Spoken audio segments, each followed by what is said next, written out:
In just a minute, I'll introduce our annual Christmas story, My Telescope. For those of you who may be listening for the first time, this is a story of a family living in the heartland of America at Christmas, and a gift to two young girls to look at the stars and dream.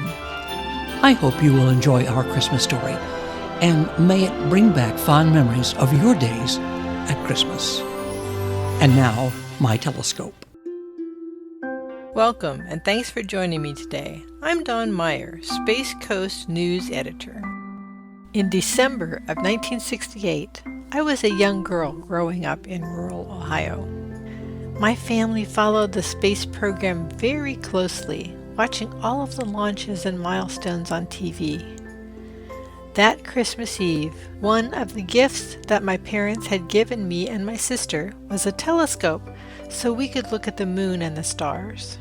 As it turned out, that Christmas Eve, 1968, was very special.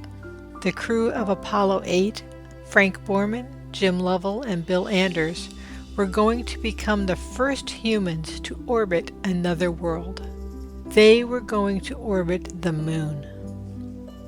We all sat in front of our television that night and listened to that historic broadcast from the moon. We were in awe. I hope that all of you back on Earth can see what we mean when we say it's a rather foreboding horizon, a rather dark and unappetizing looking place.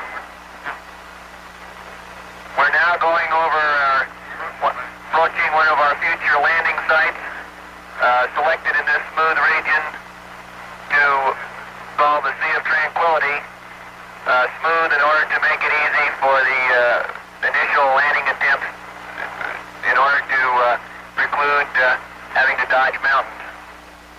Now you can see the long shadows of the lunar sunrise. We are now approaching lunar sunrise, and for all the people back on Earth, the crew of Apollo 8 has a message that we would like to send to you. In the beginning, God created the heaven and the earth. And the earth was without form and void, and darkness was upon the face of the deep. And the Spirit of God moved upon the face of the waters. And God said, "Let there be light." And there was light. And God saw the light, that it was good, and divided the light from the darkness. And God called the light day, and the darkness he called night, and the evening and the morning were the first day. And God said, "Let there be a firmament in the midst of the waters, and let it divide the waters from the waters." And God made the firmament, and divided the waters which were under the firmament from the waters which were above the firmament. And it was so. And God called the firmament heaven, and the evening and the morning were the second day. And God said, "Let the waters under the heaven be gathered together into one place, and let the dry land appear." And it was so. And God called the dry land earth, and the gathering together of the waters called he seas. And God saw that it was good. And from the crew of Apollo 8, we close with good night, good luck, a Merry Christmas, and God bless all of you on the good earth. After the newscast concluded, I remember going out into the cold night air to where Mom and Dad had set up our telescope. I was very disappointed as they explained to me that our telescope was not powerful enough to actually see Apollo 8 orbiting the moon. So I sat there gazing up at the moon in amazement, thinking what a miracle it was that there were actually people up there for the first time. And that night has stuck with me ever since, urging me to enter the space program, to work on the space shuttle, to dare things that not everybody else sees or understands.